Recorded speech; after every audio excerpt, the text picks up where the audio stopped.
where the next billionaires will be made. It's comics and crypto. Hi, everyone.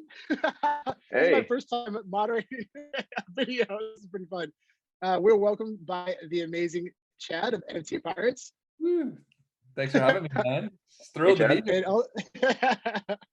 And also Kevin and Spencer with Comics and Crypto. Woo! I was telling Chad earlier, this is really awesome because this is the first time we actually all been together on a live stream. So very awesome to do with you, Chad. Man, it's honestly so thrilled to be here, dude, because I've been watching your guys' content and I'm like, this is that professional service I've been waiting for. And here you guys are. And, you know, everything's like so perfectly laid out. I mean, there's so much information you're just providing to the community for free. And like I said, like anybody that I've talked to just sees you guys as a major asset. So it's nice to have another pillar, you know, at the likes of you guys to be in here. And like I said, I love when every week I'm wondering who's going to be on the YouTube video, you know, and I'm like, okay, there's a comic coming out. Who is it? You know what I mean? That's great. Yeah, Thanks, Chad. It's so fun. Just so everybody knows, this is actually our first segment that we're going to be doing the Q&A, and we're going to be doing this weekly. So we get questions from the community. These questions are specifically from the VeVe Facebook group page. If you're not on there, make sure to join. It's a wonderful community, amazing moderators, including myself. And yeah, so you should definitely join if you haven't. So for our first question comes from Chad. Since Todd's Batman is the first, since Todd's Batman is the first NFT minted on VeVe, do you feel that Todd will have historic value in the future? So Chad, will you take the reins on this one? Sure. Yeah. Like, so it's interesting timing because I did a write-up on Todd yesterday at 2 a.m. in the morning when my wife was passed out. I just decided to get on the computer and start writing because that's what I'm apparently thinking about at Saturday at 2 a.m. But yeah, for me, like, because we're not understanding the scale yet of how big VeVe will be, because Todd is the first ever, I feel like it will always like solidify a position in history. So if we're presuming that VeVe is going to be, let's just say, one of the top 3 major NFT platforms to ever come out of the 21st century, and you know, you look back in history and you want to make a substantial investment in like 10 years time, I think people are going to look at the things that matter the most, and there's very few things that will stand out like a sore thumb. It'll probably be the best thing in each category or the top 5 to 10 best things in each category. But I think then Todd goes then a level further because it's also the thing that started VeVe. It started it all. Plus it's the, you know, first appearance of Batman and the first DC, which I think is just a nice little adder. That's almost like a side hustle, a bonus, if you will. And so I think, like, you know, if somebody had an opportunity where they didn't have too much money, but wanted to make a smart investment for the long haul, I think that would be one of the most safest bets you can make. I don't think, you know, it might not hit the likes of Secret Rare SpiderMan or anything like that, but I do feel as though there's a lot of social capital that might come with it as well. Just because it shows that, you know, you were one of the OGs, you were one of the people that found this early. And so, you know, there's just so many things I could say about Todd, but, you know, it has less to do with what it is and more to just to do what it means to me. Yeah. Yeah, I'm completely with you on that. Yeah, I think it has massive historical value. And on top of all the things you said, it's Todd McFarlane, who's one of the greatest comic book artists of all time. So it's like all those things compounding. It's how can you not think this is going to be an awesome collectible? Yeah, no, I'm completely with you on it. I see Todd having a very, very bright future in the VeVe space. And kind of, I think it's very interesting. VeVe has this, because it has such an incredible community. I think the fact that it's like a first appearance on VeVe, I think that's super significant because a lot of these other NFT platforms, they don't have a community similar to this where people are as hype on everything. It's like, you know, it's more like curated platforms or an open platform like Opens, but, you know, really people who are into VeVe are into VeVe. They're not just into like the various different collectibles, you know? So I think, you know, that's going to give it some pretty major significance because of that. Amazing points there. Because the other thing I was going to say off that, like, which people forget is like, and this is what I've learned from all of you guys, is, you know, the first appearance of these characters in comic books. And, you know, this is the first time we've seen it in the physical world. So Batman, Superman, what have you, 9.8 grades are like, you know, at least $1 million plus. And like, that's what got me thinking about this stuff. I was like, well, now we're in the digital world and it's not like we're receding. Like, it's not like we're going back into, like, it's only going to be more digital from here on out. And now these things are now reappearing for the first time ever in history. And this is a history that is, because of NFTs are immortalized, so to speak, in time. Yeah. And so it's like, you don't have to worry about physical degradation. Like there's your Todd that's going to stick there, unless there's a new type of sophisticated thing like Web 6 in 20 years, which I don't even think about, where we transition to a new thing. But right now I feel as though, it's safe for at least 20 years. So anyways, I mean, this is really getting out there, but I feel like Yeah. it's a good bet. What's really special about this collectible too is it feels like there's a movement behind it, right? Do you feel that? It's not just, I mean, a lot of the collectibles go up in value, it's exciting, and we're pumped about it, but like this one specifically, it feels like there's a strong movement behind it, which I think to all your points, I think that's why this is going to absolutely crush it long term. Agreed. I mean, plus you have the actual physical statue counterparts as well, so that adds a whole nother layer of complexity. Now we're seeing people in the community that are starting to collect those. Yeah.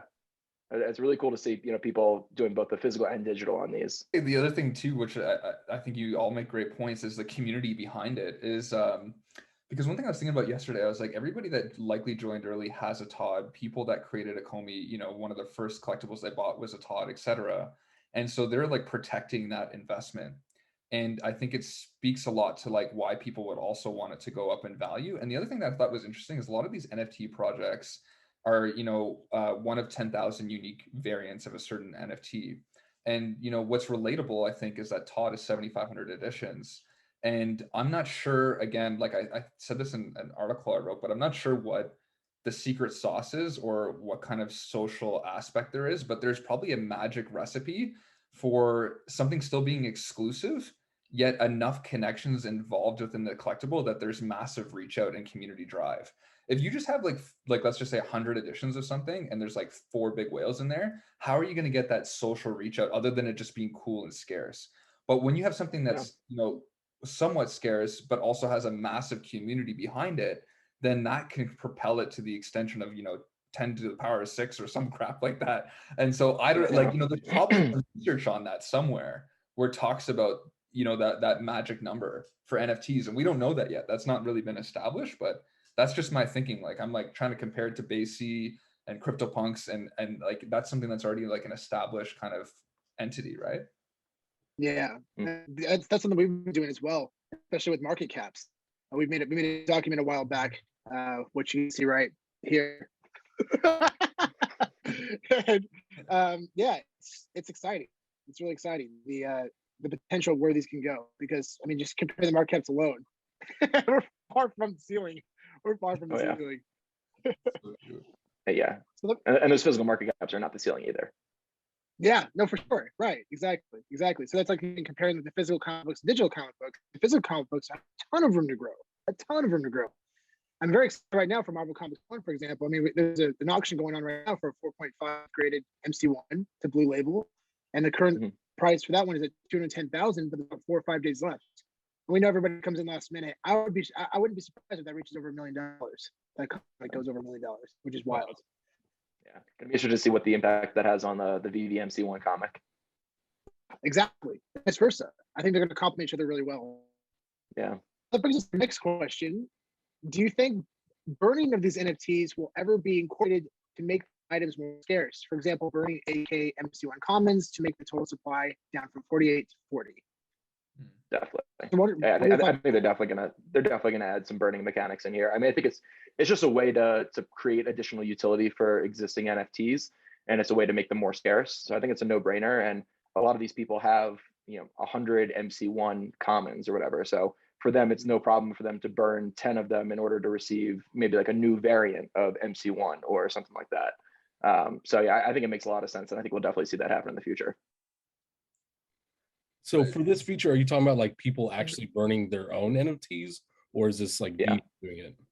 Yeah, VeVe would probably like set up a campaign where they'd say, if you, whatever it is, it could be any comic or any collectible, and they'll say that if you burn, basically you kind of like send it into their wallet, send it to a burn wallet, and so it's maybe 5 MC1 commons, and if you burn 5, then VeVe will then send you a reward, which might be a new variant of MC1.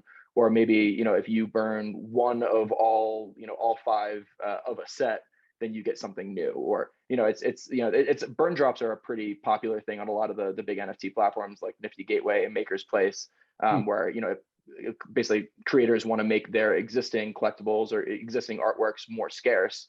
So the way they do that is they incentivize people by burning them in order to get something new that's even more scarce than that is. And then that makes the original artwork or the original NFT more scarce, and then also creates a new one, which has value as well.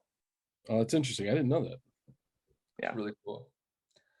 Yeah, what about like if you can actually burn for OMI as well, like, you know, instead of selling it, you can just burn it at floor or something like that. So like if you're seeing like a Charizard come out and you want some wicked MCP points, you're like, okay, let me just, you know, also get points and then burn for OMI, which is just going to go into fill my bags. And then the people that are just left holding, and that's why we're saying, like, that's another reason why, you know, Sean and you guys always harp about things that are very popular. Because like you're burning up Supermans, like if that, you know, maybe that will never happen, but like just hypothetically, if it does, you know, imagine taking down the supply to like 3,000 of those, right? So it's like very they would cool have to have a pretty crazy incentive to burn something like a Superman or a Todd or something like that. I agree. Yeah. You know, I think the one thing that actually would be an incentive for doing that is VeVe Land, the Metaverse Land. Some type of incentive tied to the Metaverse Land. I think that's the one incentive that could really be powerful enough for people to want to burn a lot of collectibles. So I'm excited to see if that ever comes to fruition. What are you guys' thoughts on that? Yeah, it's entirely possible. I mean, that's the, of anything I've talked about this before, of anything on VeVe right now, anything that's coming in the future, I'm more excited about VeVe Land. Like that is hands down, that is what I'm saving all my money up for right now. So anything I can do to get my hands on land, I'm doing it. Spencer's gonna burn all of his collectibles to get land. No, not all of them. Maybe a couple. There's a few choice ones that I can't let go of, but you know. Yeah. That's a fantastic idea though, like if that were the case, because I feel like that would, you know, I agree. I think everybody knows, like just seeing what happened with Sandbox and understanding the, you know, the value of dirt in the real world and how that's now going to be applied to the digital. I think like for sure. The only thing is I don't want to be collectible list, but have like, you know, 10 mansions. So I'm hoping to do a mix and mix, but yeah. Yeah, you want to be able to display those collectibles in your mansions. Yeah, exactly. Next question is, what is the most underrated collectible and comic, so one of each, on VeVe, and which do you believe has the most upside potential out of the two? Fantastic Four #5. I think that is still, you know, it's gone up a bit, but I think it's still significantly undervalued, especially when you look at our market cap comparisons and also just popularity of Dr. Doom.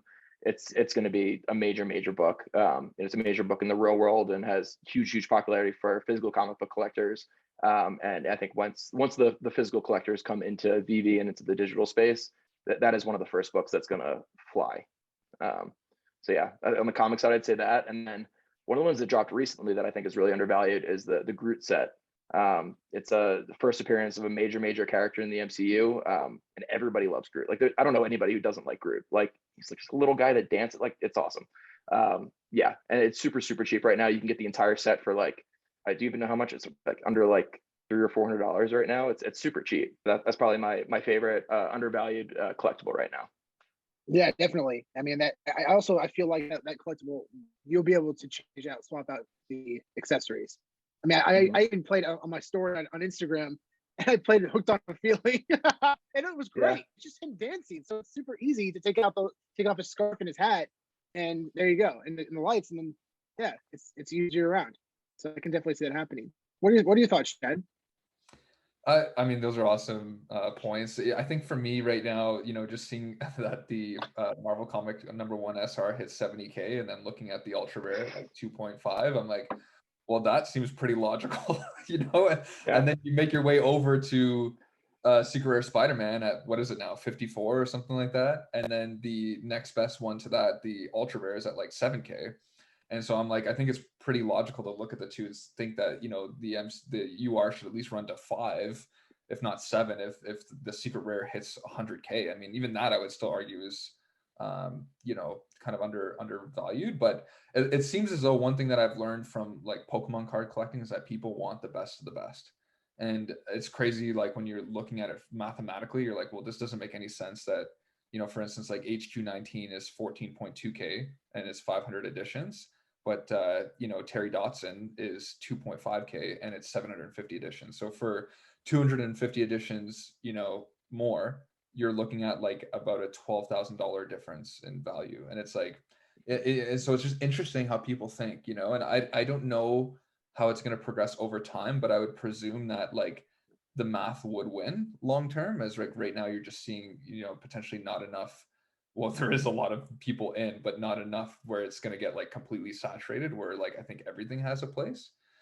So that's what I'm personally looking at, is like, even if it takes a while, like I know like Silicon Secure, if you've heard of him, he was stacking up on storms, ultra rare storms, and I know you guys recently talked about that as well. And then boom, like overnight, that like 2x pretty much across the board. So, you know, the good thing about VeVe though is like there's always an opportunity somewhere. That's what I love. Yeah. For me right now, it's actually, for collectibles wise, I still think Superman is still very undervalued for like the first ever, like, that's Superman. Who doesn't love Superman? Yeah. It's like the biggest DC character in the world, and the fact that one of them completes a set, I still think that one's terribly undervalued in my opinion. Yeah. In terms of comics, I actually agree with Spencer. The Doctor Doom comic to me is so undervalued, because that's Doom. That's Doctor Doom, man. Like that was like the biggest villain in MCU in my opinion. But so I think Superman, and yeah, definitely Doctor Doom. Superman, it's been argued that he is more, just as much recognized as the Holy Cross around the entire world, which just blows my mind. A lot of people have said that. And for Doctor Doom, if you go to Google and search top 10 Marvel villains, he's consistently top 3, if not number 1. Yeah. And this is before he's going to be introduced to the MCU, which we strongly believe that it's inevitable that he comes, given the fact that Fantastic Four is coming to MCU in 2023. He's their arch rival. He's a massively popular character. It's inevitable that he comes, in our opinion. So this is a perfect example of a spec book, you know, with massive upside. It already has tremendous value, and long term is going to get better. And I mean, 9.6 grade in this comic. There's only 3 in existence, which is the highest grade in existence. It's valued right now at about $500,000, but we are very confident that it would sell for over $1 million if it ever sells. But here's the problem: there's only 3 in existence, and it may never see a sale ever.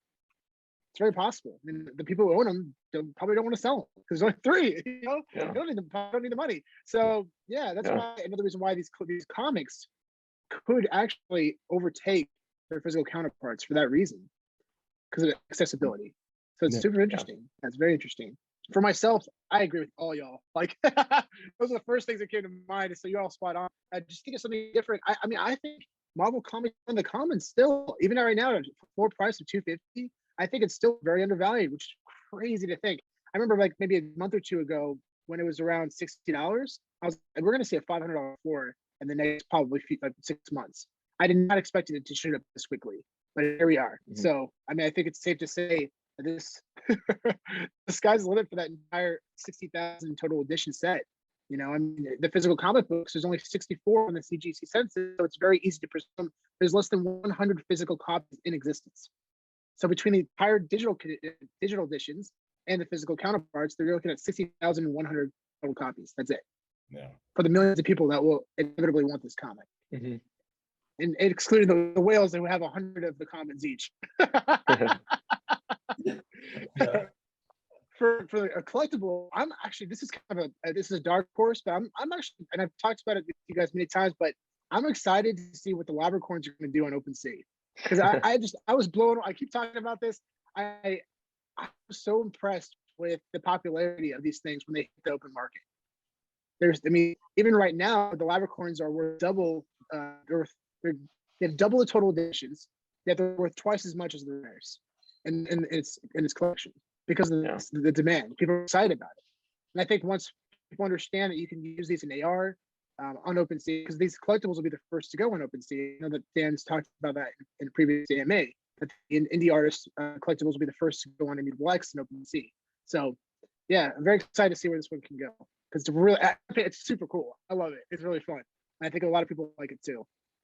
So when we have thousands of comics on VeVe, on the VeVe app, which comics will be the most valuable and which will stand the test of time? And a big shout out to Dan Shiba for bringing this question to us. Yeah, I mean, we've talked about this many times. So we think that the ones that are going to stand the test of time are going to be the ones that are most popular in the physical collecting world.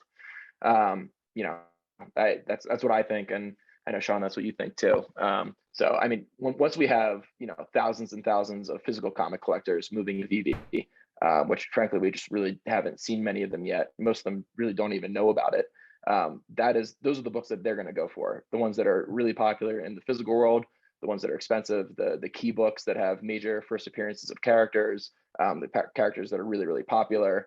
I don't think that, right now there's a lot of hype on Scarcity. SpiderMan 252, super scarce book. Prices have been absolutely insane, but the book is frankly it's not as popular as a lot of these other books that have been released on VeVe so far.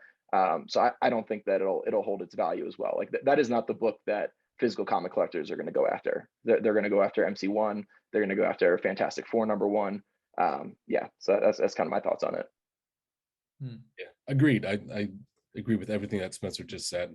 From a personal standpoint, I think a lot of comic collectors will do that too. They will go after those comics that they're familiar with, not just the ones that are like scarce.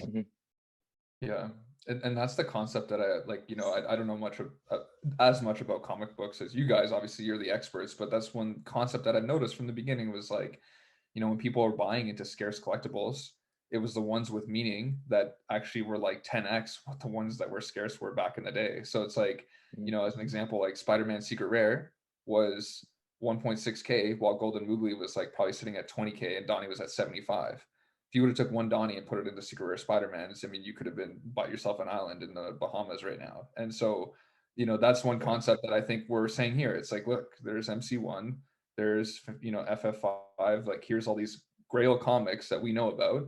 And I think people are still buying into Scarcity. Now, the only thing that I could say that I guess challenges it is just like, what are these people? And like a lot of them are just crypto guys trying to make quick flips. So I think there's going to be always good short-term plays too, especially if you're like in the scarcest thing for the moment. But I think it's like when they're like, we're going to be releasing one of ones and all this other stuff, I think it's like at any point that can be challenged. And are you going to sleep better at night knowing that like if something happens the next day, you can lose 30K? Like as MC1, dip doesn't really matter what the dip is. I mean, what you're holding. So I think, listen to you guys is what I'm trying to say. That's a great point. No, you're spot on, Chad. And just to add to that, yeah, I mean, buying into Scarcity alone, it can be a dangerous game. And I'm not saying it won't pay off. I mean, ASM 252 is a good example. I mean, it's a good book. It's a popular book in its physical format. But is it worth 75K? Is it worth 100K as a secret rare? It's tough. I mean, I would much rather, and I like to your point, Chad, I'd sleep much better at night knowing I had 2 MC1s, knowing the value of this book and the scarcity of this book in its physical format, and how popular it is. I mean, it's truly a grail. It's truly a grail. It's the comic. By grail, I mean the comic is worth in its highest form, its highest grade, $500,000 or more. That's our definition of a grail. The definition of grails are they can be open to interpretation, but that's our definition. Quickly, just wanted to get your guys' perspective. So I was at a comic book store yesterday and we're looking at physical statues, Big Barda, like the black and white series and all these things. And I'm like, wow, like there's, these statues that are like $99 to $200 to buy in physical, but on VeVe, they're like, 14,000, 17,000 sometimes. And so I guess my question is like, as much as like we draw parallels to the physical world, as just like what we're doing with comics, I guess like the amount of saturation over these statues, like the amount of market caps rather, like that are into these NFTs are like probably 10 to 15x over the physical statues potentially. So I guess like I don't know if that's concerning or if that's just the NFT world and what kind of parallels can we draw? Do you know what I mean? Like when we're looking at these parallels, I'm like, well, Big Barda is $200 statue, but on VeVe it's 1.5K. Is this a smart investment? You know what I mean? Like, I don't know. Right?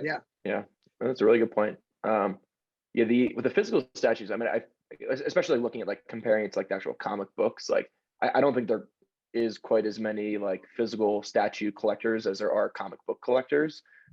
So yeah, it's harder to make the comparison just because I don't know if the clean communities are as similar or as big. Whereas like the VeVe collecting community and like the physical comic collecting community, I think are more comparable, just because the size and the number of collectors that are actively trading and buying and selling in those spaces are more similar. So yeah, I don't know if you can really compare the physical statues to the ones on VeVe. And there's also the whole other component of like, people just frankly hate dealing with physical stuff. Like, it's just like, I personally am not going to collect the physical statues because I don't have anywhere to put them in my apartment. I don't have anywhere to store them. I'd much rather just have them on my phone where I can bring them anywhere in the world with me, you know. Comic books on the other end, they're a little bit more compact and, you know, a little bit easier to store. So I don't mind that as much. But like, even like since like VeVe comics have dropped, like I've almost completely stopped buying physical comics, and I've like pretty much transitioned to buying just digital. Like I'll if I end up being at a comic shop, I'll buy like a couple raw comics for, you know, a couple like newer contemporary books that I like, but I really haven't been spending the big money on like graded books, like graded grails or key books that I used to before the VeVe comics started dropping. Nice. Yeah, that's so funny because we're the opposite, right, Kev? I know, Chad, you have a statue as well. I know that hard over getting the physical counterpart. And Kevin was so generous to actually get me a Todd statue for Christmas. Oh, wow. Yeah. Holy. Yeah. Man, it's a group of friends, and you give your mom a partner statue. I want to be part of your club. You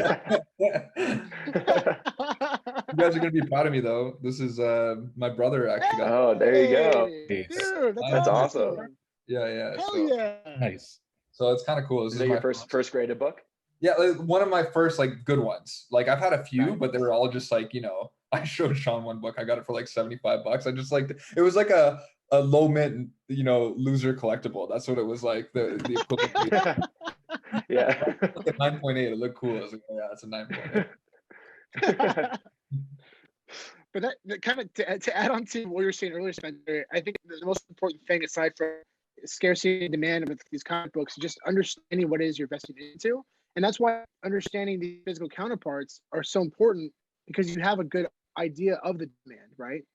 I mean, yesterday, we're going to be making a video that focuses on like the top comic books that are going to be potentially coming to VeVe from Marvel.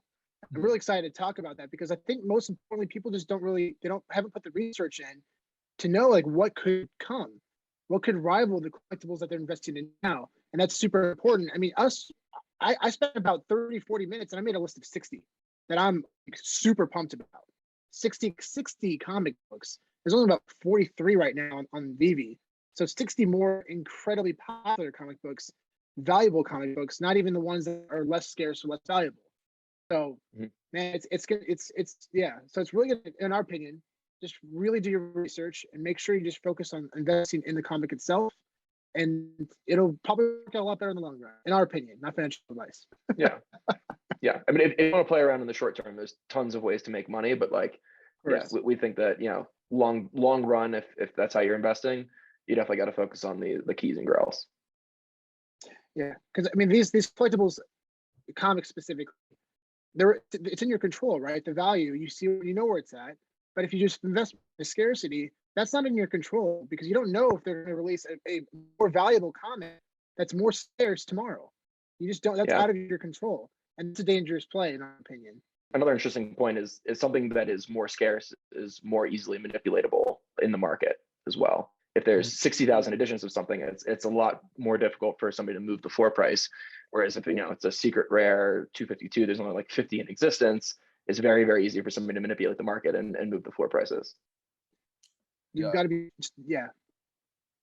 I like that point, because it's also like what's selling. Like people see these prices and they're like, oh my God, it's 100K floor. Like Donnie as an example, right? It's like 150K floor. I mean, I don't know the last time a Donnie sold, and if it did, I don't know who's buying that. But I think that's like, it's a good point you make, because like as an example, like Partner sells, Todd sells, Marvel One sells, but like some of these other things, they've been sitting there, and like you know, you could get roped in and then go buy it, and then all of a sudden everything else is pumping, and you're just trying to sell this off for 2 months, and it's not going to happen. So it's a good thing to think about. Yeah. Bring up. Yeah, like the James Bond movie ticket that sat there at a $300,000 floor, but that doesn't mean it's worth $300,000. There's never been a sale. So the price of that is still speculative. We know it's probably going to sell for quite a bit. I don't know if it's going to sell for as much as it could have when the hype was really high. So when there's only 7, right? My prediction, I don't know if it would sell past 50K. I don't know anymore. It's Yeah. tough to say. I It's wouldn't tough to say, like, especially with all these cool collectibles coming out. yeah. Like even if it was like, I think even if it was like maybe 15,000, I don't think I would buy it. I'd rather have a few other things that are like popular characters, like 5 Supermans, or you know what I mean? Like, Definitely. Yeah, exactly. Stack up on those, 100%. yeah. So this question comes from Michael Lee. My question is, if all roads lead to the VeVe-verse, what are your thoughts on how that would look? How can we prepare for that now? So start with how to start preparing for it. I mean, obviously the biggest component in the VeVe-verse is going to be VeVe land, NFT land. So I guess to prepare to get that, my guess is they'll probably reward the people who have, the collectors in the app. So the people who have really spent the time building sets. I think those are the people who are going to get kind of the early access to get into buying land. The more sets you own or the more collectibles you own, more that you've kind of proven yourself as a collector in the VeVe space, I think you'll be incentivized and you'll be more likely to get access to VeVe land first. Who knows if that's actually the case? That's just kind of where I think things are probably going to go. Because I think it's important that they reward their major collectors. So yeah, I mean, I think that's probably a good way to prepare for it. Other things like we've seen really cool things of people, who have bought up a whole bunch of hoverboards in anticipation of the VeVe-verse, because they want to set up a VeVe hoverboard like rental shop where you can rent out hoverboards to people to be able to fly around in the VeVe-verse. So there's things like that you can do to kind of prepare yourself, like getting really crazy significant mint collectibles that you can display in like a museum type environment, or something you can rent out to somebody else, like for like the 1901 Walt, for example. Like our friends have that's something that they could potentially rent out to other people to display in VeVe-verse parties, for just to show off to their guests, or things like that. So I think starting to think about like different ways that these NFTs can have utility within the VeVe-verse can kind of help you think about ways to prepare for it and strategize. Well, I have nothing to add. That was just like the perfect. I usually have something to add, and I feel like I would just be reverberating what you said. So nice, I'll take that. Well, Sean or Kevin, you got anything to add there? I mean, other than like, obviously a lot of people use this analogy, but we talk about Ready Player One and what that world looks like. That's basically what we're aiming for the VeVe-verse. It's basically interaction with all your favorite collectibles and people all together in one space. And how you get there is just keep collecting collectibles, the things that you love, the things that you want to showcase and show off. But yeah, I don't think I can say it any better than Spencer. Basically, yeah, it's like Ready Player One. That's what we're kind of aiming for. Yeah. I think to add to Spencer's point about the mint numbers, I know a lot of people really trying to reach for a lot of different mint numbers to try to find meaning behind it. Just keep in mind, proceed with caution. Don't overinvest in a mint number that you think it's going to soar. It may not. You got to understand like the IP that you're into. What's the value behind that IP, and why is this mint number really significant? Like the ones that I think will definitely do well, in my opinion, is like comic books that are tied to the publishing year, right? So the year the comic book was released. I think comic book collectors will absolutely love this, and I think this could do very, very well. And especially considering it's only they're one of ones essentially. There's only one of its kind. Collectibles definitely have a bit more of a pattern, like Spencer mentioned with the 1901 Walt statue, the year Walt was born, or 1955, the year that Disneyland was opened, or even 1971 when the year Disney World opened. So there's definitely a lot of more numbers that can be tied into it. It's going to be interesting to see how it plays out. So this question comes from Joe F. If you were stuck on an island, Joe Frio? Joe Frio? if you were stuck on an island and could only bring one VeVe collectible with you, what would it be and why? Chad, what do you want to start with that one? Yeah, I'd probably bring Catwoman, man, because she's looking good, and I'd probably get lonely out there. Oh, that was a great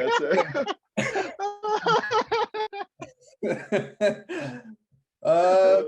This is hard, man. I mean, like, maybe it would be Marvel 1 because I could read it every day when I don't know if I'd want Rizzo just overlooking me, and I'm not sure, but maybe like, I don't know if you want to be wearing like, or have a Da Vinci Pride on an island by yourself. Do you know what I mean? Like, I feel like it's got to be something that at least can keep you semi-conscious and fulfilled. So I feel like it'd probably be a comic of some sort. My favorite comic. Yeah, that's a good answer. Yeah, and I would pick a comic.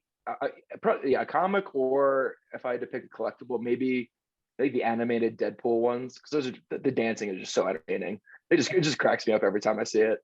I think agreed comic for something to read. And then I think in terms of collectible, I would actually want like the DeLorean Back to the Future.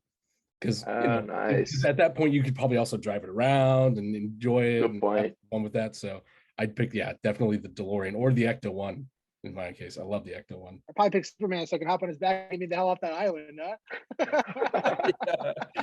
That's how that works. Oh, that's future Sean problems.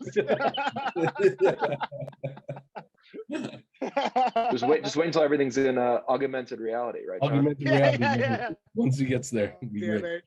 I don't say that word good. This question comes in from Harris S. Based on your current knowledge about the physical collector's world, do you think the group will accept NFTs as an equal or an alternate form of collecting?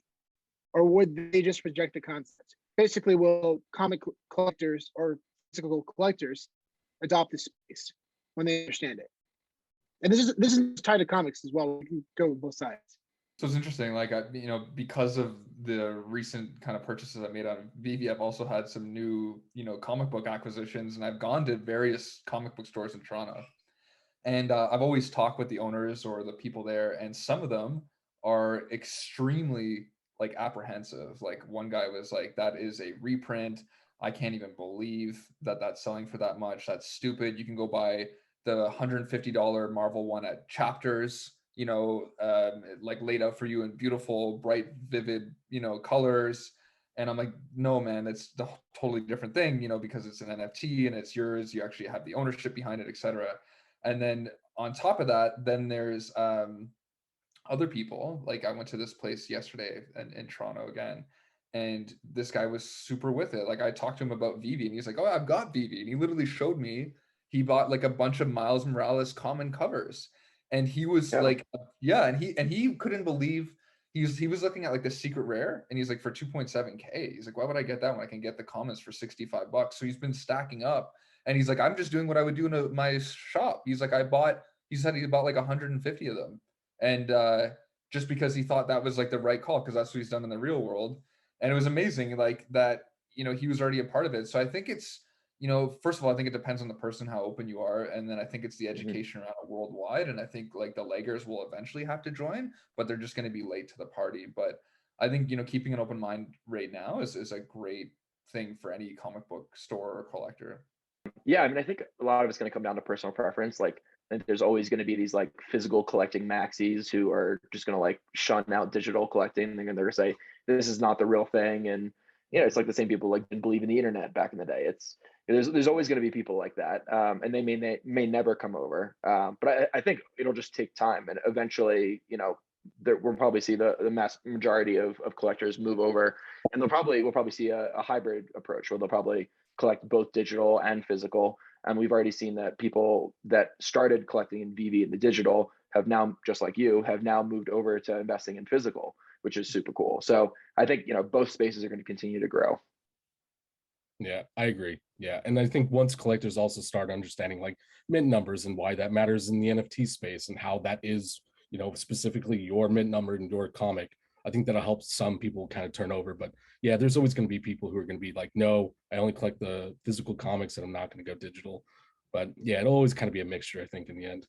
Yeah, I've definitely seen that in hands-on. I mean, I'm an example of it. Spencer and I are both physical collectors of comics before, and now we're just all about VeVe. My brother-in-law Chad he's been a collector for a long time, not just comic books, but also digital statues or physical statues. He actually had like a glass case in his house of probably over 20 physical statues. Physical statues. He's a true collector. And at first he just didn't understand it, but now I mean he's all in. He's pumped about it. He's excited about it. He's in our group text we talks about it all the time. So yeah, I definitely think it's going to take time for some people, And some people are just not going to ever accept it because they're stubborn as hell. I mean, I have some I have some mentors that helped me a big time for comic books, and they kind of get the space and they understand it, but they're not super into it. But yeah, they get it though. They see the potential work and go, and I'm still pushing them really hard, especially when the big grails come out. I'm like, Fantastic Four 5, come on, Brian. Big shout out to my buddy Brian. So this question comes in from Eric Hall. What potential options do you think VeVe is considering for utility with their NFTs for both collectibles and comics? Can you provide some examples? So, one thing that I think is a really, really good Easter egg is the James Bond tickets, right? That was a prototype, in my opinion, as to what's coming. I mean, I think that was pretty obvious. And even like the Disney Plus subscriptions, like through Disney. I mean, they're just kind of dabbling with it right now, but I think like it's going to come at full fold soon. And this is probably Sean's point, and Sean gets full credit for this. But he always talks about partner and how like it's literally showing Mickey and Walt, and that statue from every Disney theme park you've ever been to. I mean, if you don't think there's some kind of association there with that theme park, I think you would be missed. I mean, whether that be a discount or free access, and we talk about what would be the cost expenditure for Disney to just allow those 4,333 people to go and visit these theme parks. I mean, when they have hundreds of millions come a year. I mean, so it's like, it seems very obvious at this point. But it's just a lot of people, man, they're swinging those partner statues around because they see something rise, and all of a sudden, they let go of it too quick. So, I mean, I think the utility, hasn't even begun. And I mean, we could be seeing tenfold of what I just mentioned. Maybe, Secret Rare SpiderMan gets you VIP access to go watch, like the movie one day with, I don't know, Tobey Maguire. Like, I don't know what's going to come. I mean, if you think about it, like, you don't think like the 3 amazing Spider-Man actors for the past 20 years are going to want one of these first appearance statues ever released, first Marvel NFT. I mean, it doesn't seem that crazy when you start doing the math. So yeah, it's just starting. Agreed. Yeah, when I look at utility for these, I see it in like kind of 2 different categories. So there's, I guess, like VeVe and like licensor generated utility, and then there's community generated utility.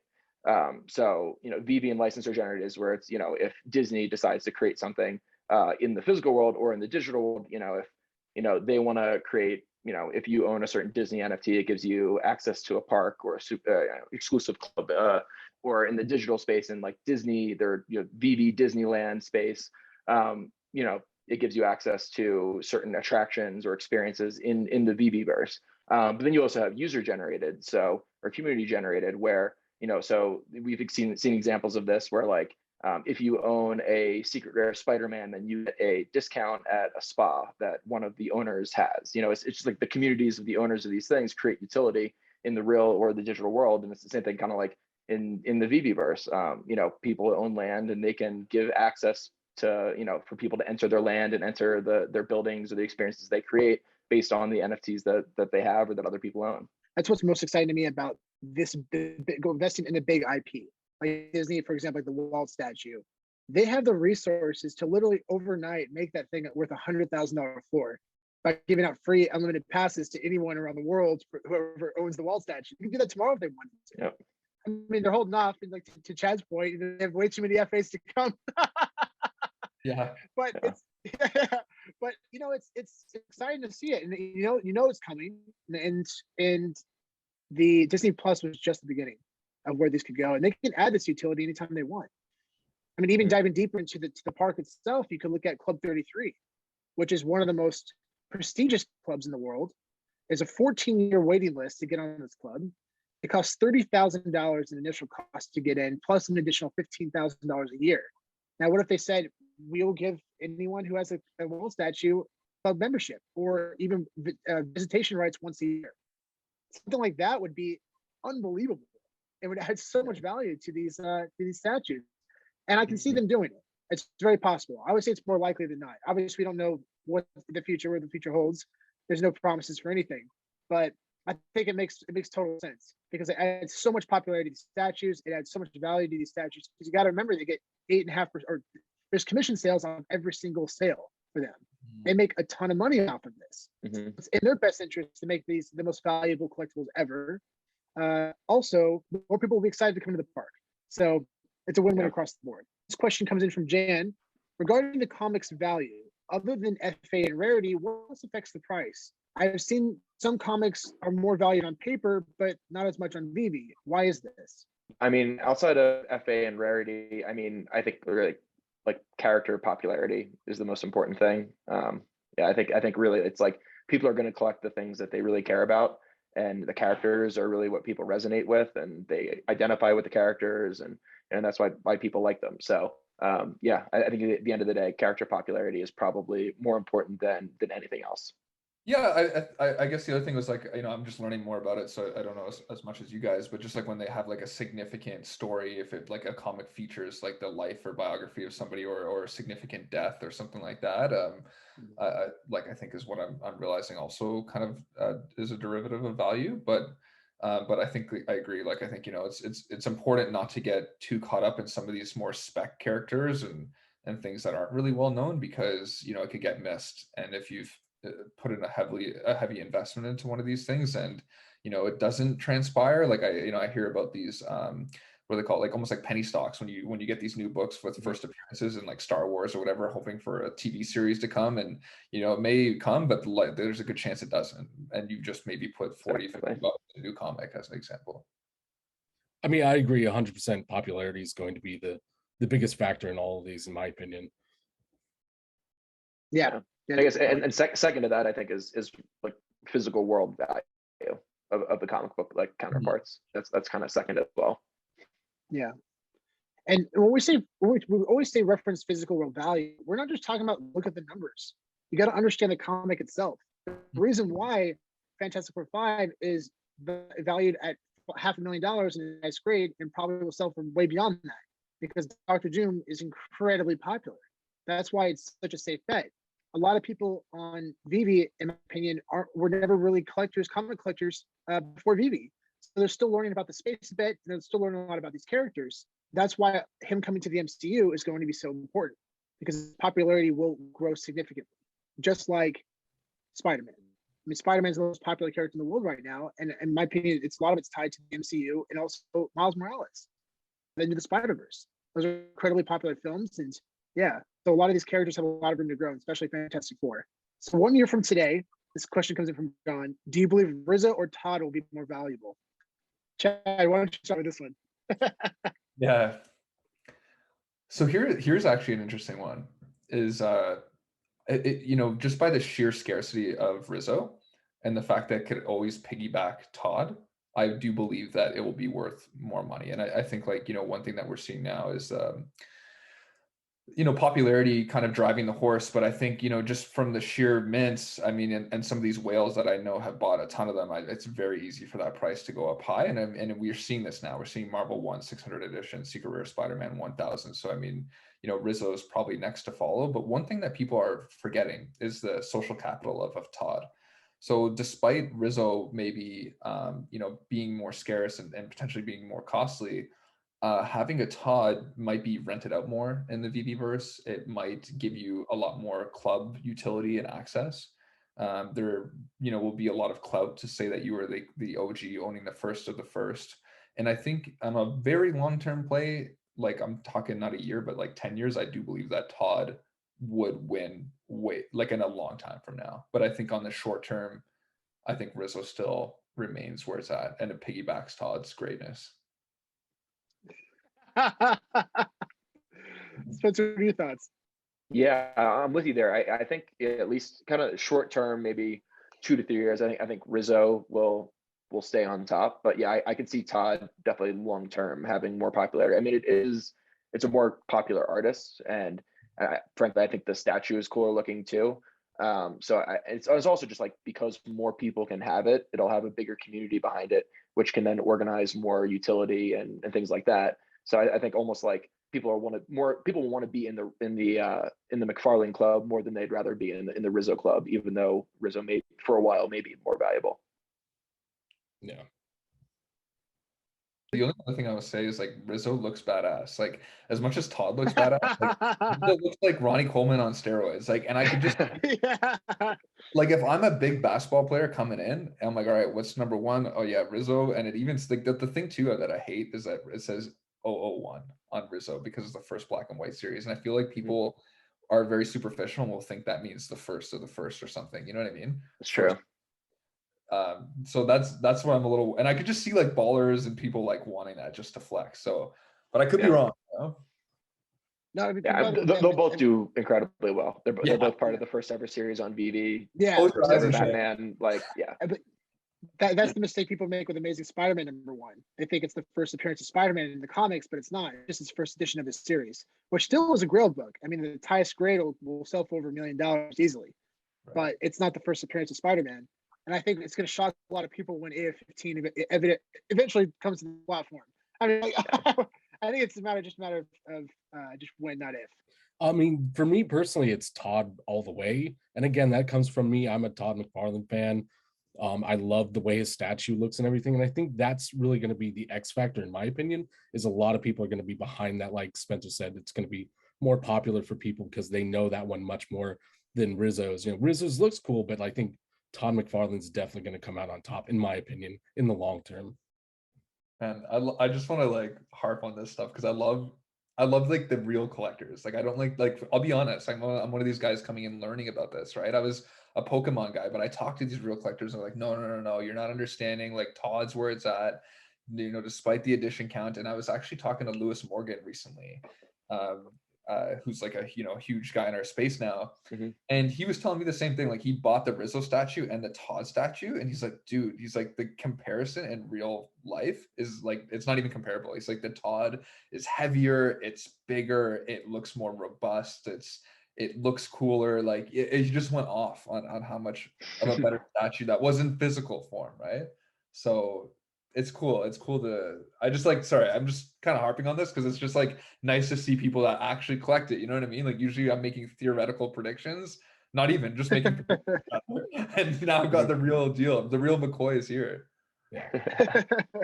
But Chad, you nailed it, man. I mean, like, I've been high on the Mighties collection, the FAs with Captain America, but you've been saying for a while, don't sleep on Captain America digital statue, the animated statue. It's going to do well because it looks awesome. And I totally agreed. But I slept on it, and you called it. Even just it was a week ago, man. It was at 1.9K, and then literally like 2 or 3 days ago, where we at 6, 7, 8K now.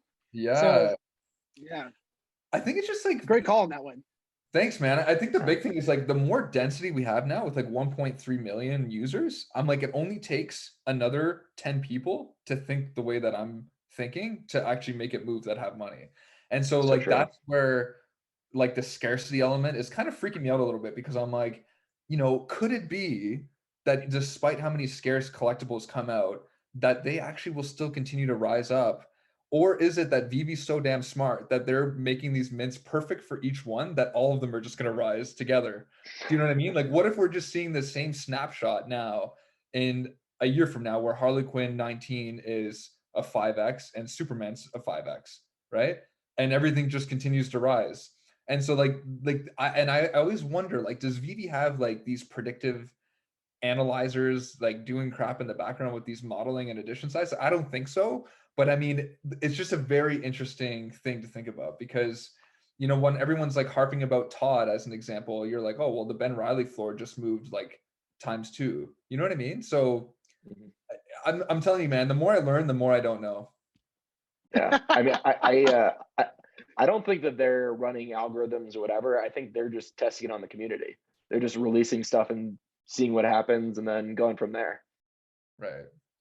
And what if happens if, like, let's say I buy a Rizzo, you guys do, and everyone else gets on that, or what if we all buy up HQ19s, and then that's just something that the community decides they want to make it, like, like what if Kim Kardashian comes in, that's the one she gets? And those are the things that like I think about too, is like there's obviously going to be spec pieces like those gold apes and other things that could just be the thing that is the thing, like Labracorns, like Sean talks about too. So yeah, I mean, like on your point with the celebrities, like one of the ones that we're really high on is that Cat Bronson, which is the Mr. Cartoon one.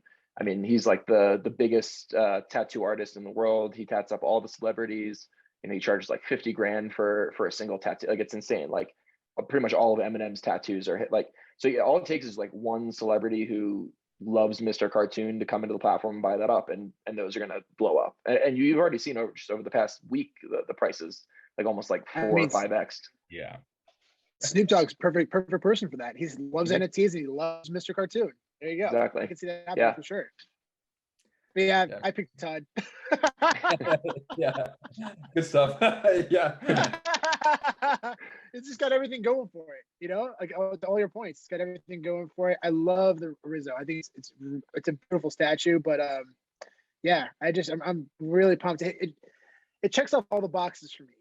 All the boxes. It doesn't just look awesome. It's got an incredible artist behind it. It has massive historical value. It's got pop culture value. It's the first NFT on VeVe. Man, it just got everything going for it, which is why the article you wrote yesterday, Chad, like, you gotta share that outside of YouTube if you're able to. I love, like, on Facebook. People would love to read that. I want to read that again. Yeah, I could share it on your Facebook page, right? I could do that. Sure. Yeah. Yeah, on the VeVe page. On the VeVe Collectibles page. That'd be awesome, Yeah. man. Yeah, it's so well written, man, and it has a great perspective of the collectible and where it could all go. So, man, well done. Yeah. Thanks, man. I appreciate that. I had my glass of wine last night and I was like, Todd McFarlane. Like, I was like, my poor wife was wondering what the heck was going on. She was like, hey, like, wakes up at 3 a.m. She's like, what are you doing back there? I was like, I'm just writing, you know. So this question comes in from Michael. If our comics are in fact NFTs, should there be an FA designated for characters that are either featured on titles or on the cover or even within the pages of the story itself, as we do in the physical realm? I think I know what they mean though. Is like Daredevil as an example, like the first appearance of Daredevil in like the Daredevil #1, right? If a premium digital format collectible came out that was Daredevil, would then you be like, oh, well, the FA is actually the comic book because that came first? And I think what John and I discussed already with Akomi was, well, no, because this is like the digital format. Like, the book is a rendition of the physical world, as like the digital collectible is like new, as an example. Like, but you can, I think people will argue that long term. Like, somebody will be like, well, actually, no, Daredevil #1 is the FA of Daredevil, despite your statue being the FA 6 months later. I mean, so that's something to consider. Yeah.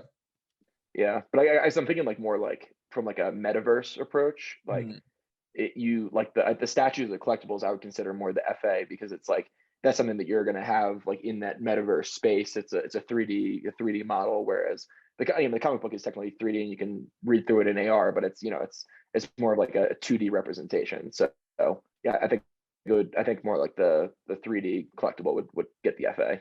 For the comic books, I've always viewed them, and I'm very confident Marvel feels the same way. And VeVe, they're just digital counterparts of the physical comic books, right? Fantastic Four #1 was released first, and then you had the Mighty Season 2 with all the Fantastic Four characters, and those are all FAs. I think if any of that's going to change, or if people have certain opinions that aren't written on the blockchain, you're going to have a massive movement behind it for it to have that true value of what you're looking for. That's just my opinion, but I think at the end of the day, that's really what you're going to need. This is our final question. This question comes from Steven. Out of everything currently in the VeVe marketplace, which NFT will own the record sale over the next 6 months? Which one will have the highest sale? Yes.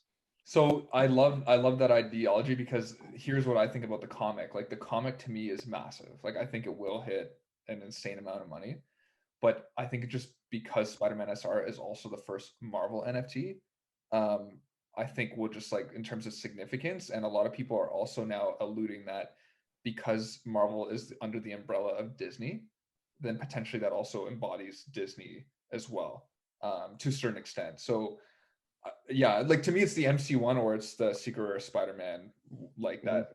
I'm unsure about. Yeah, I think the Secret Rare Spider-Man will probably surpass MC1 in terms of highest sale in the next 6 months. I just think there's so much going for it. It's just it's the first ever Marvel. Spider-Man is so significant. Yeah, and I think a lot of like newcomer whales to the app will be more likely to see more value in the secret rare Spider-Man than MC1. I mean, I agree with Spencer 100%. Secret rare Spider-Man. I mean, it's animated, it's cool, it's the first Marvel drop, and you know, like Chad said, it could also be looked at as potentially the first Disney. I mean, yeah, I don't think there's any other one that could definitely be on the record sale for the next 6 months. And it has that everything that we talk about, right? It's got popularity and scarcity to a T. I mean, you know, I just want to share this moment with you guys because this, like, we might be looking at this moment right now as the biggest fuck up, and I apologize, Sean, but the biggest screw up of my life. And you know, just so you know, you guys know, like, I did sell Sean one at a great discount. We won't get into that, but I had an opportunity when I had 8,000 gems sitting there. And I was getting married around the time, so I was like really busy, but they were 1.6K. And you know, like I could have bought 4 or 5 probably, right? And if I would have known these numbers, I would have refinanced my house, you know what I mean? But like, but it's just crazy. But you know, I can't harp on it too much, even though it haunts me, because I'm like, at least I've got one, and there's only 1,000 people in the world that will have one, and I keep forgetting that, right? So it's like, we're still that early. But yeah, I think that, like, I just wanted to share that with you because these are the opportunities that VeVe gave to us early on, and a lot of people, man, didn't make the right decisions. So, Chad, I'm with you, man. Luckily I got one like right around the drop, you know, bought on secondary. But when they were sitting around like 2K or so, I was trying to like make deals. I was like, I can make a good deal on this. I can get like 2 or 3 at once and get, you know, a good bulk deal on it. And I was posting on the Facebook groups, and all of a sudden the floor went to like 5K, and I was like, oh, that's it. It's gone. wow. Yeah. So disappointing. Yeah. My brother had the number 58. Yeah, so he bought it. He had like 10K gems, and you know, I feel really bad because it was actually me that kind of, you know, because you get the thing that we experienced that was different was we were sitting on these prices, and well, you guys were all there too, but we were all sitting on these prices for a long time, and not it wasn't really moving that much, right? So you lose faith. And those articles came out. You guys, I posted one on Twitter that they look like, you know, PlayStation 2 characters, and they look like, you know, what a crazy ripoff and what have you. But I remember when my brother and I were looking at each other, we're like, this has everything. Like, we should do this, you know? So yeah, it's tough looking back now. Did everybody have one here, or Spencer, you have? I don't. No, I missed out, unfortunately. Yeah. But Sean, I still have one. Yeah, I traded one for 2 alts, which I mean, I still right now it doesn't reflect wisely, but yeah, I'm very excited about the future where it can go, and I'm with y'all. I think the Spider-Man statue is going to just continue to rise. That and Marvel Comics #1, but without the potential of adding any utility to the big blue chip collectibles. You know, if that happens, that could change anything overnight. So it's hard to say. Right. But so for a final question, actually, I'm gonna have one more question. This is coming from me. So to bring a little more light into the room, what is your most proud decision that you've made? What is your most proud decision that you've made so far in VeVe as an investor? For me, it's Cat Bronson. Yeah, Cat Bronson all the way. When I got that, I slept on that. Yeah, that was like 600-700 gems. We just came out from a designer con. Big shout out to Nate, Will, and Callie, because they all were like hitting us up, and they said, guys, have you seen what's the documentary on Netflix? LA Originals. LA Originals. Definitely check it out if you have a chance. It's a great documentary that showcases Mr. Cartoon, who's the creator of that artwork, and he's a massive tattoo artist worldwide. They got us onto that, and it was like sitting at 600-700 gems at the time. And Kevin got one, and Spencer got one, and I did not because I slipped on it. Yeah. We released the video. I got 2. People went and got some, and then I was like, I'll just wait for the dip. I'll just wait for that to dip. The dip never came. It never came. Yeah, I bought one solely off of Nate's word, and then I watched the documentary, and then I bought a second. Oh, nice. I didn't buy it right away. I actually watched the documentary, and then I looked him up, and the moment I did, I was like, oh, I have to grab one of these. Like, it's huge. And I was like, oh, 100%. And I'm so glad I did. No regrets. What's really cool too is Will actually owns number 59, which is our good friend Will. Big shout out to Will. Number 59, which is the same number that's on his jacket. Oh, nice. A really, really cool connection there. Honestly, the proudest moment I have was after I sold things off. Everything started pumping. So I sold things off for my wedding and for down payment for my house. And the stuff that I had would have probably been worth probably about 400,000 now. And at the time, it was actually a really difficult decision to even come back to doing content because I was so like sad about what I lost. And so I had like a foundation, I had like a Todd, a few other things, but nothing crazy. And then I had $2,000 liquid, and then the Disney week happened, and I've got the 43 hat on the secondary, and then I flipped it for like, I forget what it was, but it was like a significant amount, enough to get 2 low mint waltz, and then pretty much from there. Nice. I flipped 1 walt for 24,000, and then I went and bought my secret rare SpiderMan for 17,900. And so I think that would be the best decision that I've ever made. Yeah, in this app. That's incredible. Nice.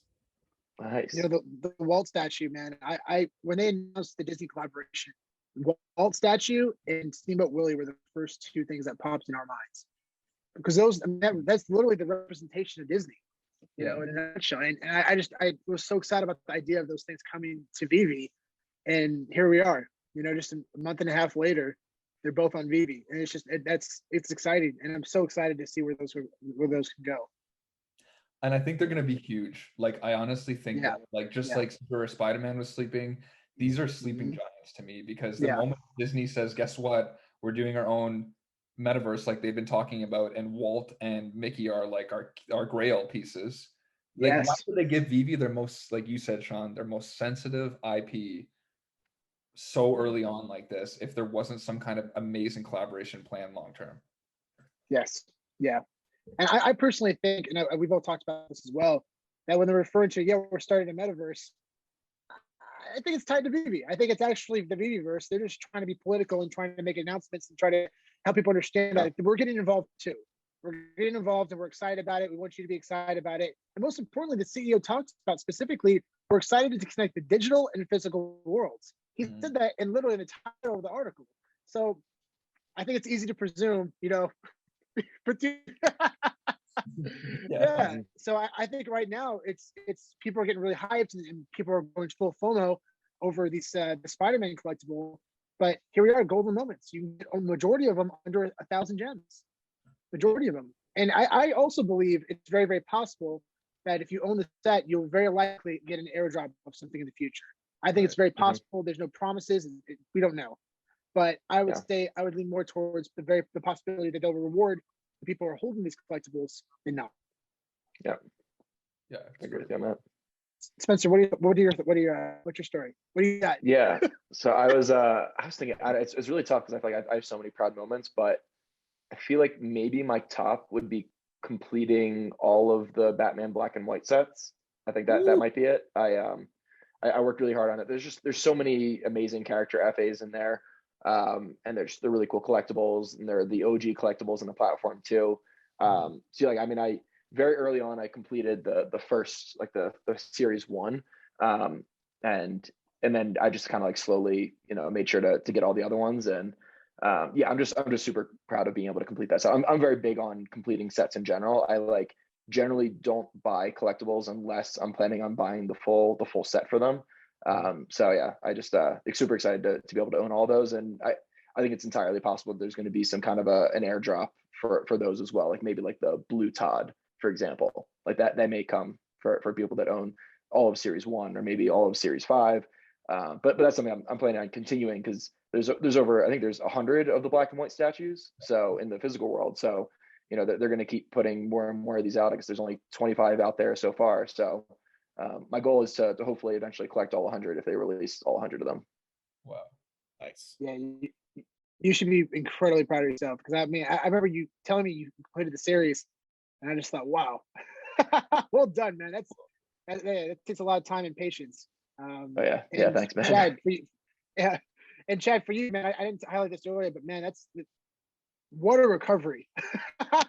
Yeah, like, dude, huge, man. Like I just kind of saw that with Andre Jick too. When he got, I feel like he kind of got burned a little bit from his investment in Omi, and he kind of stopped talking about VeVe and Omi. And now the Omi token kind of came back a little bit, and he started investing in collectibles. But man, for you to come back like that and to make the moves that you did, man, it's you, you press me more and more every day, brother. Should have said Yeah. like, That's so commendable. That's amazing. Thanks, man. I mean, like the one thing is like it was so difficult to like I almost felt like ashamed because I was like, I'm one of these people that were harping on this from the beginning. I was talking about Todd. I was talking about the importance of all these NFTs, and it was like hard to look myself in the face and be like, but dude, like, you know, you should have scaled way better than you did. And so I just took like 2 weeks and I just went like I dived in completely, you know, and I'm just thankful, man. Like, I mean, I still think like it's difficult to scale like that again. I think that was really like a once in a lifetime thing, just given the saturation here now. But like I feel what's it called? Vindicated. I feel vindicated. Yeah. And I feel like I'm not totally happy, but I'm okay. Like I feel like I salvaged enough where I'll still have a reputation, you know? Yeah. Yeah. so for me, the one truly proud investment that I've ever made was getting a sub 1,000 Fantastic Four 1 secret rare. Oh, Like, because for me, yeah, dude, I yeah, no, exactly. I that to me, because that comic, like, that truly defines Marvel. I mean, that is the beginning of Marvel, and it's the first appearance of the Fantastic Four. It's the first collaboration between Stan Lee and Jack Kirby. It was truly my dream comic, and I had an opportunity to get a physical comic maybe like 3 or 4 or 5 years ago, and I passed up. I almost got it, and I just chickened out, and I passed up, and I regret it ever since. So having the opportunity to get one again was really magical for me, and I saw that in the marketplace. I think it was like 2,500 gems, man, and I'm like, oh, 600, 600, 600, 600. I'm like, it just sat there for probably like 3 or 4 minutes. I'm like, I knew if I didn't get this, I would regret it my entire life, and I'm happy I pulled the trigger. And that's really just believing, especially believing in the IP and understanding the IP. Fortunately for me, I had the understanding of the value of the comic. You know, I understand it. I put a lot of years of research into these comics, and I understood where the value of work can go. I believe in this space tremendously. So it was an easy decision for me to believe in that comic too. So that's why it's important. Everyone should just do the research on what they're investing in. You got to do your research, guys. I'm going to keep investing down, but it's for your best self interest. It's gonna work out a lot better for you in the long run if you really, really, truly know what you're investing in. So I got a question for you guys. Is that okay, Sean? I've got 3 legends in this space, so I've got to like soak up what I can here. Okay, Rizzo or partner statue? Oh, partners. I think partners. Partners Yeah. for me. Yeah, big time. Mhm. Yeah. We're all on the same page. Yeah. Yeah. Yeah. I want to go to Disney World, man. I think that's why I like partners. I just like the fact that I could go there. Like, just even if I never do, just the fact that I could, you know, that's where my And the fucking pride you're gonna have when you're in Disney World, knowing you're walking around with that Walt statue, like that is so epic. And just the pride you're gonna have when you see that Walt statue in person. Like, that's so cool. That's such a cool moment, special moment. Exactly. Have you not been to Disneyland or Disney World yet? I've been to Disneyland, and it was amazing. Like, cause well, as you guys know, I'm from Toronto, so it's like, you know, it's like kind of like not a once in a lifetime, but you rarely do it. It's like when people go, it's like, no way you went to Disney World. It's a big deal. And it was amazing. Like the feelings that you get there, and the nostalgia, and just, you know, it feels like otherworldly, like and just seeing like Mickey Mouse and Walt Disney. I mean, holy man, like for anyone sleeping on that partner statue, like, and the cool thing is that it's just been sitting, there's been all this action, people are chasing everything, like very few people are selling partner. It's just boom, you know. Very stable. Yeah, I'm excited to see what's gonna happen over the next month or two with that statue, or all the collectibles, all the gold moments. Yeah, I mean, I think that there's probably going to be a bunch more Disney stuff that's going to be released soon, and as that stuff gets released, the original gold moments will go up. Right. Yeah, definitely. Yeah. Well, guys, do you have any final thoughts before we exit today? Nah, this has been awesome. Yeah. Chad, thanks so much for joining us, man. This was so much thanks fun. for having me. I had like one of the best conversations ever. I'm like, no, are we done? Like, I could talk to you guys forever, man. Like, I just want to commend you all too. Like, you guys are all so smart, and like I said, you're the amount of professional content you're putting out, and the consistency it's just incredible, and it's something that all of us can learn from, including myself. And so thanks for letting me kick it with you guys, man, and learn from you and have some fun. It was cool. That's awesome, man. Thanks so much. Really appreciate that. Yeah, and just how serendipitous this is, just so everyone knows, Chad is actually the reason why I got into VeVe. In general, yeah, I saw his FA video, and as a comic collector, I understand the importance of FAs for comics.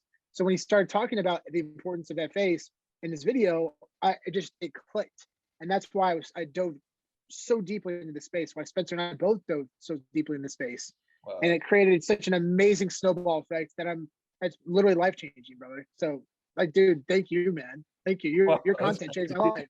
Literally, Wow, man, honestly, that I had no idea that was happening. When I was putting out these videos, you get 25 views, it'd be whatever, so that's amazing to think, how we've all been able to make so much money now from this and be one of the pioneers in the space. So thanks for watching, man, and I'm glad you were searching the YouTube for these small little videos from these amateurs. To know how big of a moment that was for me. I remember I remember where I was when I watched it. I was sitting in the fucking parking lot at Home Depot with my pops, and I was like, oh, FA statues, NFT Pirates. Okay, let's check this out. And I watched it. I was like, oh my god, this makes total sense. Wow, that's so crazy. Eh? Yeah. Wow. That's awesome. Yeah, Sean and I were talking about all the FA stuff right around then. Yeah. Wow. All the time, it just worked out perfectly. Well, Chad, actually, I have a question for you. What was your first drop on VeVe? So what did I come in at? So I came in on March 9th. And so I think it might have been the Nightwing drop, which was that was mine too. Yeah. Okay. Yeah. That was my first. Yeah, my first ever drop. I got Nightwing. Yeah. No way. You actually landed it? Yeah. Dude. Yeah, I landed on my first ever drop. That's crazy. I remember it because I couldn't get Nightwing. I had just got pissed and I ordered 12 J Lees. I was just buy now. You could do that back in the day. Nice. Yeah. That's cool that you were, so we were around the same time then.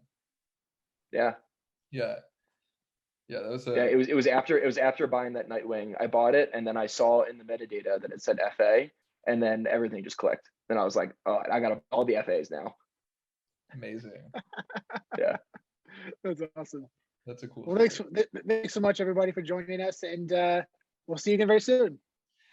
Thanks, everybody. Thank you. Yeah. Bye.